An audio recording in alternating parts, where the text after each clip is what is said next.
आज एक जवान ने मेरे को एक वीडियो भेजा कि सर आप इस वीडियो को देखो। एक सूबेदार साहब जो अगले साल घर जाने वाले हैं,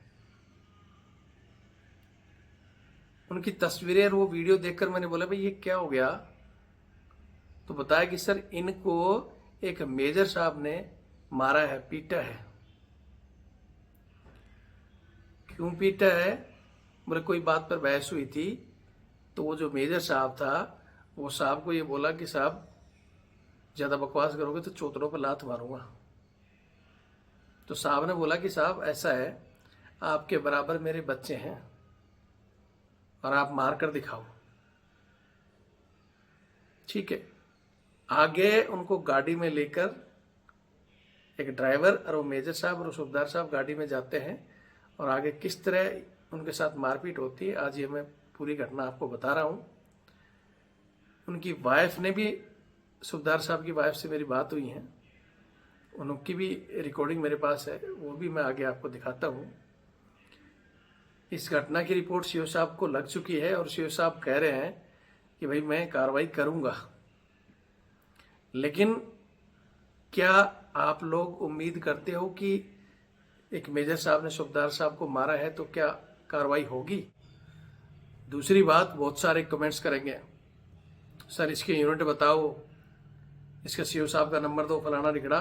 तो जिसको भी इनके यूनिट का, इनके सीओ साहब का, उस मेजर साहब का नंबर चाहिए तो मैं मेरा नंबर दे रहा हूँ 8290354513 8290354513। ये मेरा कॉलिंग और व्हाट्सअप नंबर है। आप मेरे को पर्सनल मैसेज करो।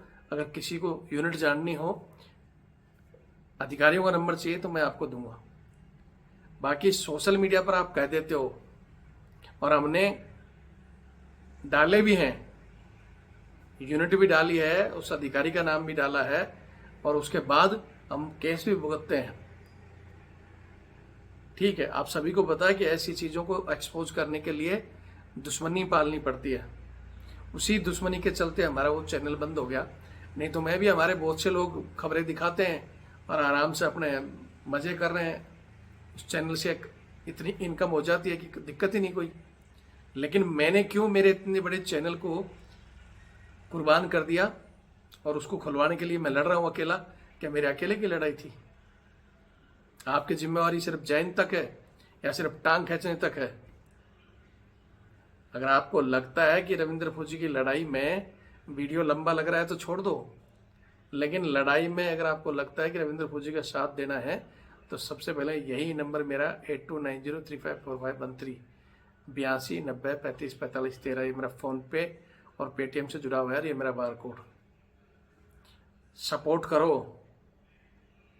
आपकी तरफ से अगर सपोर्ट आएगा तो आप क्या बोल रहे हो, खुला नाम किया आप, तो हम कह रहे हैं कि हम उनकी तस्वीरें भी पोस्ट कर दें। लेकिन उसके बाद जो कार्रवाई होती है उसमें सपोर्ट कौन करेगा? रविंद्र फौजी भी एक सामान्य सिपाही है और मैं भी एक पेंशन ले रहा हूं इसी फौज से। तो कुछ तो कारण होता है कि बिना नाम ले ही अगर इनके समझ में आ जाए और कार्रवाई हो जाती है तो हम उस यूनिट का या उस अधिकारियों का नाम नहीं लेते। बोलते ना, जहां सुई का काम हो तो सुई से कर लो। जरूरी नहीं कि पहली बार में तलवार निकालो या बंदूक उठा लो। तरतीब भाई काम होते हैं, बिना नाम लिए कई जगह काम होते हैं तो हम वीडियो नहीं डालते दोबारा। लेकिन नहीं होता है तो दूसरे में यूनिट बताते हैं और तीसरे में नाम भी बता देते हैं। लेकिन मैं फिर कह रहा हूं कि नाम बताने के बाद जो हमें फेस करना पड़ता है, जो हमारा उस चैनल को हमने गंवा दिया, उसके लिए कम से कम जो 10 लाख की संख्या वो थी और अब ये 20,000 ये जुड़े हैं, इसके लिए क्यों नहीं सपोर्ट के लिए बोलते हो? तब तो नहीं लिखते रविंद्र फौजी का सपोर्ट करो यार, अकेला लड़ रहा है, हम भी इसके साथ हैं। तो साथ तो उन चीजों में भी दो ना। लेकिन वही है, चंदे लोग भौंक रहे हैं। और जय हिंद, जय भारत, वंदे मातरम। मैं रविंद्र फौजी। साथियों, कल मैं कहीं बाहर था और मेरे पास एक कॉल आया। हमारे एक सूबेदार साहब जो भी सेना में अभी कार्यरत हैं, उनकी पत्नी ने कॉल करके बताया कि सर मेरे हस्बैंड जो कि सूबेदार हैं और उनको एक मेजर साहब ने पीटा है।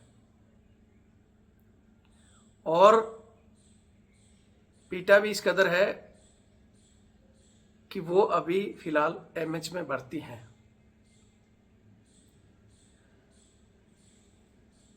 ये घटना क्यों हुई, उसके बाद सीओ साहब ने कहा है कि हम उनके ऊपर कार्रवाई करेंगे। कार्रवाई होगी या नहीं होगी, इस विषय में भी चर्चा करेंगे। और इस घटना का वीडियो और फोटो वो भी हमारे पास आई हैं, वो भी हम उसके ऊपर भी बात करेंगे। लेकिन सबसे पहले तो मैं कहना चाहता हूं कि हमारी सेना सबसे डिसिप्लिन वाली फौज मानी जाती है, आर्मी। लेकिन जहां सेना के अंदर एक कॉलम आ जाता है ना भाईबंदी या पक्षपात का, वहां इस तरह की घटनाएं उपजती हैं।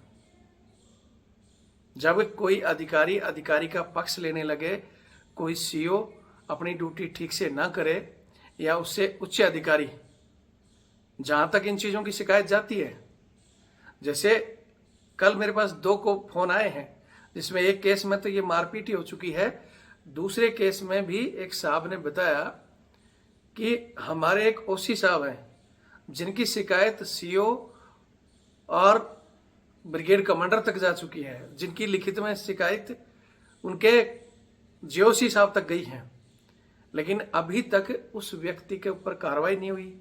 जब उनके ऊपर कार्रवाई नहीं होती तो वो अपने आप को सर्वे सर्वा समझने लगते हैं। उस व्यक्ति को यह वहम पैदा हो जाता है कि मैं मेरे पास मिले हुए अधिकारों का कैसे भी उपयोग करूं, मेरे को कुछ कोई नहीं कह सकता। लेकिन आज के युग में या तो वो कार्रवाई करते हैं, नहीं तो सबसे बड़ी ताकत है सोशल मीडिया। और सोशल मीडिया पर आने के बाद में बड़े बड़े लोगों की बत्ती बंद हो जाती है। लेकिन सबसे बड़ा दुर्भाग्य है कि सोशल मीडिया पर भी हमारे जवानों के ऊपर रोक है। ये तो शुक्र है अभी तक ये यूट्यूब चल रही है, इसलिए आपकी आवाज चली जाती है, नहीं तो फेसबुक वगैरह और बाकी चीजें तो आप सबकी बंद ही हैं। लेकिन आपको भी कहना चाहता हूं कि ये जो यूट्यूब, व्हाट्सएप, ये चीजें हैं, इसमें अगर आप काम की चीजों का, अच्छी चीजों का उपयोग करोगे तो आपके साथ हो रहे अन्याय अत्याचार खत्म हो सकते हैं। लेकिन इस चीज में भी दुर्भाग्य है कि बहुत से साथी सिर्फ गलत वीडियो या गलत रास्ते इसमें देखते हैं। तो उन लोगों को भी कहना चाहता हूं, क्योंकि हमेशा अधिकारी फिर कमेंट्स करेंगे कि जवानों का कुछ नहीं दिखाता है। जैसे हाल ही में एक देहरादून का केस हुआ है, जहां एक हवलदार को गिरफ्तार कर लिया गया है बच्ची के साथ छेड़छाड़ के आरोप में। पोस्ट को लगा है, कोई नहीं बचा सकता ऐसी चीजों में आपको। हमारे पास भी जब ये चीज आती है ना, तो हम सीधा कह देते हैं कि दोबारा कॉल नहीं करना सर। आपके साथ और कहीं अन्याय अत्याचार हो रहा है, आपसे गलती भी होगी तो हम आपके सपोर्ट में खड़े हैं। लेकिन इस तरह की गलती करने वाले व्यक्ति के सपोर्ट में ना हम, ना हमारी कोई टीम कभी भी किसी एंगल में खड़ी नहीं होगी। इसलिए फिर कहूंगा कि इस तरह के गलत चीजें, मैंने पहले ही कह रखा है, औरत, बच्चे और बुजुर्ग, अगर इनके साथ कहीं भी किसी प्रकार की भी कोई घटना आप करोगे तो हम आपका किसी भी एंगल में साथ नहीं देंगे। ठीक है। आज इस कहानी को बताने से पहले मैं आपको, क्योंकि कई बार हम वीडियो डालते हैं फिर आप बोलते हो कि सर उसका क्या हुआ, अभी मैंने 2 दिन पहले एक वीडियो डाला था, ये आप स्क्रीन पे देख रहे होंगे। एक दरोगा ने एक फौजी के भाई के साथ मारपीट की थी। खाली उनकी एक बाइक थोड़ा सा स्पीड में थी, उसको रोका तो उस बच्चे ने रोक लिया, तो वो उसको गाली गलौज देने लग गया, ऐसे हाथ उठाने लगा। तो बच्चे ने कह दिया कि सर ये आपका राइट नहीं है। मतलब पढ़ा लिखा है, उसको पता है कि सर आपका ये राइट नहीं है कि आप मुझे गालियां दो या आप मेरे पर हाथ उठाओ। आप ठीक है मेरा चालान कर सकते हो या मेरे को जो पनिश करना है कर दो। लेकिन दरोगा है, और दरोगा की पावर जैसे सिविल में मतलब बहुत बड़ी तोप होती है, और ये होता था, ये तो भी थे, किसी को भी मारना, पीटना, गाली देना इनका कुछ नहीं बिगड़ता था। अगर ये सोशल मीडिया आज भी नहीं हो तो आज भी हिंदुस्तान में बहुत लोग इसी तरह पुलिस की नीति का शिकार होते हैं। लेकिन वो कैमरे में कैद हुआ, वीडियो वायरल हुआ, उसके बाद उसको लाइन हाजिर किया गया तुरंत ही। यह उसका आप वीडियो देख सकते हैं उनके अधिकारी का। ये वीडियो आपने देखा होगा, लाइन हाजिर किया। हमने फिर भी कहा कि ये लाइन हाजिर का ड्रामा ही इस तरह के चीजों को बढ़ावा देता है। मैंने उस दिन भी कहा था कि बोलते ना कि कुत्ते को आप कितना भी समझा लो लेकिन उसकी पूंछ चला ऐसी टेढ़ी की टेढ़ी रहती है। तो उस तरह ये गिरी हुई हरकत करने वाले लोग नहीं सुधरेंगे। जैसे मैंने एक बेलगांव का भी वीडियो डाला है जिसमें हमारा एक फौजी भाई रिटायर होकर होटल चला रहा है और वहाँ एक कुत्ते की तरह फ्री में पुलिस वाले खाने आते थे, क्यों पैसा उनको देना नहीं और उसके अलावा हफ्ता भी लेते थे। और जब वो हफ्ता एक बार उनको नहीं दिया कि सर इस बार मेरा कलेक्शन हुआ नहीं, ठीक से होटल चला नहीं, तो हेलमेट उठाकर फौजी को मार दिया। वो बेचारा घायल आईसीयू में भर्ती है। तो उसमें मैंने कहा था कि ऐसे कुत्ते से भी गिरे हुए हैं। मतलब कुत्ते को रोज रोटी डालोगे तो आपकी रखवाली करेगा, लेकिन ये वो लोग हैं जिनको अगर आप खिला पिला भी दोगे और एक दिन नहीं दिया तो ये आप ही को काट लेंगे। तो ये वर्दी को कलंकित करने वाले लोग हर डिपार्टमेंट में हैं। उसी तरह धीरे धीरे पुलिस की तर्ज में ही सेना में भी, खासकर जैसे मैं इस कहानी की बात कर रहा था, अब बीच में मैंने जैसे बताया नहीं कि उसको लाइन हाजिर किया गया था, फिर वीडियो वायरल हुई, हमने ट्विटर पर भी डाला और ये दूसरा वीडियो आप देख लो एक बार। उस व्यक्ति को निलंबित कर दिया गया और निलंबित करके भी जांच चल रही है अभी उसका। जो दरोगा की स्टाइल मूंछों पे ताव मार रहा था ना ऐसे, हालांकि हमने कहा था कि मूंछों पे ताव, मूंछों के ऊपर ताव वो व्यक्ति मार सकता है जो अपने से कमजोर पर नहीं, अपने से बराबर वालों पर या अपने से ऊपर बोल कर दिखाओ, सच्चाई के लिए लड़ो, तब आप सिंघम या मूंछों पे ताव मार सकते हो। ये कुत्तागिरी किसी कमजोर को मारकर मूंछ पे ताव मार रहे हो। अब इनको निलंबित कर दिया गया है और ये जांच भी जारी हो सकता है, इनकी वर्दी भी जाएगी। इन चीजों की अगर पब्लिक कंटिन्यू आवाज उठाए ना तो भाई साहब हमारा सिस्टम भी सुधर सकता है। लेकिन मेरे को पता है हमारे भी अंदर बहुत से ऐसे आर्मी एक्ट में ऐसा रूल ऐसा दबा कर रखना, क्योंकि जगह जगह पे काम करेगा उसकी गलती होगी, वो उसकी गलतियों का फायदा उठाएगा, उसको घर भेज देंगे, फलाना कर देंगे, ये डर दिखाया हुआ है। लेकिन आदमी मैं फिर कहता हूं कि बोलते हैं ना पानी में रह के मगरमच्छ से वैर नहीं करना। लेकिन अगर वो चाहे तो, जैसे कल ये सुबदार साहब वाली जो मैं घटना बता रहा हूं, इनको कैसे पीटा गया और सिर्फ बात कहां से शुरू हुई थी, ये किसी फायरिंग रेंज में गए थे और फायरिंग रेंज में बाकी लोग फायरिंग कर रहे थे। जब खाने की बारी आई तो साहब का एक टेबल लगा दिया गया, 2 बंदे साहब को डिटेल कर दिया कि भाई साहब का खाना लगा दो। तो साहब जब वहां खाने के लिए बैठा तो बोलो वो कहाँ है सुबदार साहब? बोले साहब वो तो उधर फायरिंग करा रहे। बोले बुला के लाए उसको। तो बंदे गए आए, बोले हाँ जब मैं खाना खा रहा हूं तो आपको यहाँ खड़ा होना चाहिए कि वहां खड़ा होना चाहिए? बोले सर मैंने 2 बंदे डिटेल कर दिए। बोले नहीं ये आपका काम है, मेरा खाना एडब देखना, आप यहाँ खड़े रहोगे, आप मैं कहूंगा तो आप मेरे को हाथों से मतलब आप खिलाओगे, इन बंदों को भेजो, आप ये मेरा खाना लगाओ। तो साहब ने कह दिया ऐसा नहीं होता है। बोले मैं भी सूबेदार हूं, रिटायरमेंट जाने वाला हूं, मैं क्यों खिलाऊंगा भाई? इस बात पर नाराज होकर वो मेजर साहब कहते हैं कि ज्यादा बकवास करेगा तो तेरे चौतरों पर लात मारूंगा। ये भाषा साहब को बोली तो साहब ने बोला ऐसा है। बोले साहब मैंने मेरा काम कर दिया और रही बात आपकी हिम्मत है तो आप मेरे चौतरों पर लात मार के दिखाओ। तो वो बंदे भी सुन रहे थे तो साहब को ईगो हट हो गया कि इसने कैसे बोल दिया। बोले साहब मैं आपका इलाज कर दूंगा। बोले जो करना है कर लो, इस बात की मैं भी आपके ऊपर शिकायत करूंगा। और आपने बोला कैसे? बोला ठीक है साहब खाना छोड़ो, चलो हमारा ही फैसला होगा।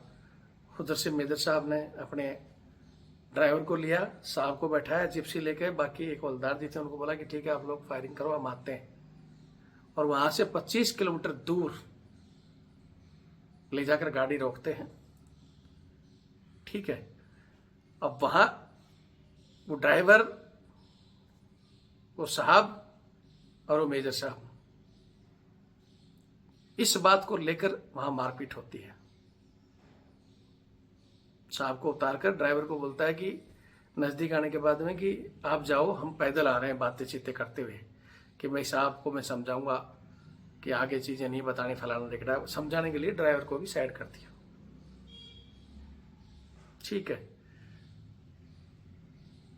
साहब के साथ मारपीट होती है, साहब का ये सिर फट जाता है। वो तस्वीरें मैं आपको मतलब साहब का ऐसे पूरा खून वगैरह गिर रहा है, फोटो मेरे पास है, वो सारी चीज़ें हम आगे उस पर भी डिस्कस करेंगे। लेकिन सबसे पहले कहता हूँ कि उस व्यक्ति का धन्यवाद जिसने वो चीज़ें हमारे तक भेजी, उनकी मैडम ने वो चीज़ें हमारे तक कही, उसके बाद ये बातें सीओ साहब तक पहुँची और सीओ साहब कह रहे हैं कि हम कार्रवाई करेंगे। अब कार्रवाई होती है, इस चीज़ में अगर कार्रवाई होती है तो हम उसका वेट कर रहे हैं, और नहीं होती है तो मेजर साहब को और वो वीडियो, वो चीज़ें हम फिर इसमें डाल देंगे। आज उनकी मैडम जो कि घर थी, उनका आज टिकट है, वो जा रही हैं। वो मैडम ने कहा है कि सब मैं वहाँ जाऊँगी, और वो मेजर साहब को अगर साहब जेशो साहब के हाथों से खाना खिलाना है तो मैं खिला दूंगी। अगर उनको यही शौक है कि मेरे को सुबदार खिलाए तो मैं खिलाऊंगी उनको। मैं पूछूंगी कि क्यों मारा, कारण क्या था। कल तो अगर ये मैडम के शब्द हैं कि कल एक सीओ साहब कह देगा कि मेरे को तो मेजर या लेफ्टिनेंट करने खाना खिलाए, फिर एक ब्रिगेड कमांडर कहेगा कि मेरे को तो सीओ निवाला दे तो मैं खाऊंगा। तो इस तरह क्या खिला देंगे क्या? ऐसा होता है क्या? और रिस्पेक्ट से अगर खिलाना भी है प्यार से तो बोले मैं खिला दूंगी। और ये कह के कि मैं तेरे सूत्र में लात मारूंगा, ये मैडम के शब्द हैं, उनके मेरे पास सारी चीजें रखी हुई है। अब ये जायज है या नाजायज ये आप तय करेंगे। वीडियो को ज़्यादा से ज़्यादा शेयर करें। ये चैनल आपका, चैनल से जुड़ें। हमारा वो चैनल बंद है, सबको पता है, जब तक वो चैनल नहीं खुलता है। अब इनको लग रहा है कि जवानों की आवाज़ कोई उठाने वाला नहीं, रविंद्र फौजी को हमने दबा दिया। और जैसा कि मैंने शुरू में कहा था कि चीज़ें तभी होती हैं जब ये पक्षपात करते हैं। मैंने कई बार बताया, हमारे एक सीओ साहब थे, एक हमारा मेजर ऐसे सिगरेट फूंक रहा था ऑफिस में, उसका कॉलर पकड़कर सीओ साहब ने बोला था अंदर चल। बोला तू दूसरों को क्या डिसिप्लिन सिखाएगा जब तू खुद डिसिप्लिन तोड़ रहा है? ठीक है। अब बत्ती बंद कर दी थी उसकी, और वो दरबार में सरेआम बोलते थे। हमारे कुछ जेसीओ साहब की, कुछ एनसीओ की एसीआर खराब कर दी थी कुछ अधिकारियों ने। उन्होंने सबके सामने बोला था कि जैसे भी हैं मेरे को इन्हीं जवानों से, इन्हीं जेसीओ से बटालियन चलानी है। कल लड़ाई में मेरे यही काम आएंगे। क्या मैं जेसीओ या सुबेदार मेजर दूसरे रेजिमेंट से मंगाऊंगा? आप लोगों ने कैसे खराब की। इनकी सबकी एसीआर ठीक करो। और जो इनका अनुभव है, ये नहीं कि आप 4 दिन आए हो और कंपनी कमांडर की कुर्सी बैठ गए और आपने लिख दिया जो सही है। और ये जो 28, 30 साल जो काम कर रहे हैं, जिनको हर एक पुर्जे के बारे में पता है, ये गलत नहीं हो सकते सारे। आप भी गलत हो सकते हो। तो वो एक सीईओ था जो कुर्सी पर बैठने के बाद में उसकी नजर में सारे एक थे। इसी अधिकार के तहत सीईओ को जुडिशियल मजिस्ट्रेट की बराबर पावर दी जाती है कि वो वहां बंदों को पनिशमेंट दे सके। जैसे आप क्वार्टर गार्ड में जेल में डाल देते हैं, वो भी करते हैं, तो वो पावर दी जाती है न्यायिक कुर्सी पर उसको। लेकिन कुछ उस कुर्सी का न उठाकर कुछ ऐसे भी सीईओ आते हैं। हमने ऐसे भी देखा कि मेरा अधिकारी ने कह दिया, मेरे कंपनी कमांडर ने कह दिया तो कह दिया, मेरे को इनके पीछे फौज चलानी है, तुम्हारे पीछे नहीं है।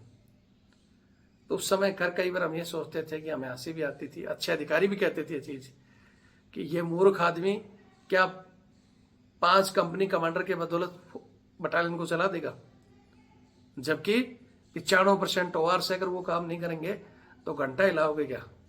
लेकिन ये बात हम बोलेंगे तो बोलेंगे यार इसने तो गलत बोला। लेकिन यही बात मेरी जैसे कई बार अधिकारियों से बात होती है, मेरे पास बाकायदा रिकॉर्डिंग है, जो बड़े बड़े अधिकारी ब्रिगेडियर मेजर जनरल तक कहते हैं कि हाँ हमने जो ये रैंक लिया है हमारे जवानों की बदौलत। खुद हमारे आज सेना अध्यक्ष हैं, वो ये चीजें कहते हैं कि इस पद पर मैं अपने जवानों के पीछे यहां पहुंचा हूं। लेकिन कुछ लोगों की जो मानसिकता है वो आज भी जवानों को गुलाम समझना, अपने काम के लिए डिसिप्लिन, मतलब अपने वेलफेयर के लिए कानून भी तोड़ देंगे, डिसिप्लिन भी तोड़ देंगे, और जवान के लिए छोटी छोटी चीज में ये फलाना ढिकड़ा हो करना, ये गलत है। ऐसे लोगों को ये एक्सपोज करने के लिए हमने चैनल बनाया है। वो चैनल था तो उसकी आवाज़ ज़्यादा उठती थी, अब ये चैनल धीरे धीरे बढ़ रहा है। अब आपके हाथ में है, आप चाहो तो 10-10 जोड़ो तो आज 20,000 से 2 लाख जा सकते हैं तुरंत ही। अगर 100 जोड़ो तो 20 लाख जा सकते हैं। हमें कोर्ट के भी चक्कर ना काटने पड़े, जिसकी अभी हमारी आगामी 17 तारीख दी हुई है। अब कोर्ट हमारी सुनता है नहीं सुनता है वो तो भगवान के ऊपर है या वकीलों के हाथ में। लेकिन आप लोगों को यही कहूँगा, चैनल से जुड़ो, नहीं जुड़ सकते तो वीडियो शेयर करो और इसकी संख्या बढ़ाओ, अपने और अपने परिवारों को जोड़ो, ताकि जैसे मैडम हमारे से जुड़ी हुई थी तो उन्होंने खबर दे दी, हमारे तक आ गया। लेकिन आप जोड़ोगे नहीं तो आपके साथ कुछ घटना भी हो जाएगी तो कल परिवार वाले क्या बताएंगे। ये तो हो सकता है ऐसी मारपीट हुई है, कल साहब के साथ कोई बड़ी घटना हो जाती तो उल्टा साहब को बता दिया जाता कि प्रेशर में आके साहब ने गलत का कदम उठा लिया, मार भी देते थे, कह देते। इसलिए कहता हूँ अपने और अपने परिवारों को जोड़ो। आपके पाबंदी है तो बच्चों को, मैडम को जोड़कर रखो कि भाई वो देखें इन चीज़ों पर और आवाज़ उठाए। बाकी आपकी मर्जी, वीडियो देखें। जय हिंद, जय भारत, वंदे मातरम।